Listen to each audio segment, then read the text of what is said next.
Pilkkionginta on mukavaa. Joo. Kuvittelenko minä vain, mutta kun Tarja Halosesta tuli presidentti, niin kalatkin ovat kasvaneet. No nämä ovat hyviä aikoja niin ihmisille kuin kaloillekin.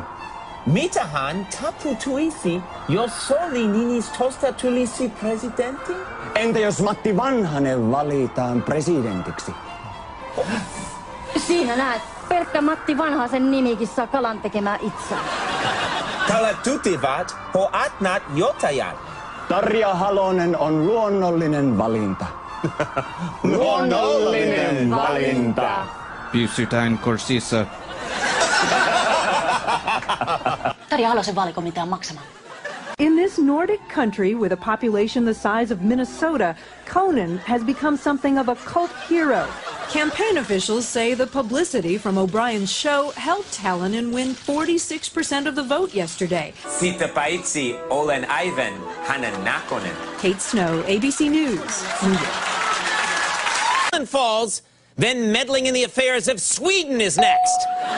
Then Norway. Then I'll stick my nose into Denmark's business, and the Netherlands, and Belgium, and Luxembourg, until finally the ultimate prize, Liechtenstein! Sweet, sweet Liechtenstein!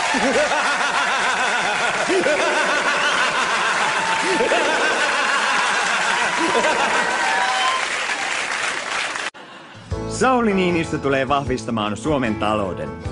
Hän taistelee paremman koululaitoksen puolesta.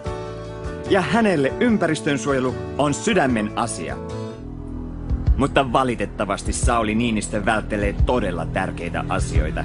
Sitä tosiasiaa, ettei hän ole yhtään Conan O'Brienin näköinen. Valitan, Sauli, sä et petä ketään. Äänestä Tarja Halosta, ainoa joka on Conan O'Brienin näköinen.